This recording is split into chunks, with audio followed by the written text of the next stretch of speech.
आदित्य ठाकरे एक सालस नेतृत्व आहे, तरुण नेतृत्व आहे. आपण सगळे ओळखता. मला असं वाटतं ते 100% खरं आहे की ह्याच्यात किती काय केलं तर आदित्य ठाकरेचं नाव एक तर जुळू शकत नाही. न्यायप्रविष्ट प्रकरण आहे. जर त्यांनी न्यायालयात याचिका दाखल केली असेल तर न्यायालय योग्य ते निर्देश देतील, योग्य ती भूमिका घेतील. न्यायालयावर आपल्याला विश्वास ठेवावा लागेल. पण मला असं वाटतं शिळ्या कढीला सातत्यानं ऊत आणण्याचा प्रकार स्पेसिफिक भारतीय जनता पार्टीकडून हा केला जातो.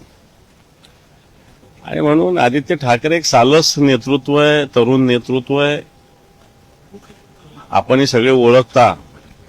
आणि त्याच्यामुळे मला असं वाटतं न्यायालय काय काय निर्देश देतं किंवा काय काय याचिकामध्ये म्हटलेलं आहे याचा पूर्ण अभ्यास केल्याशिवाय जास्त बोलणं योग्य होणार नाही. परंतु याच्यात राजकारण शिजलं जातंय किंवा शिजवलं जातंय आणि तेही भारतीय जनता पार्टीकडून, एवढं मी 100% म्हणेन. तुम्हाला आत्मविश्वासाने सांगतो की आदित्य ठाकरेंचं नाव घेतलं गेलं आहे, पण मी आदित्य ठाकरेंना फार जवळून त्या ठिकाणी ओळखतो.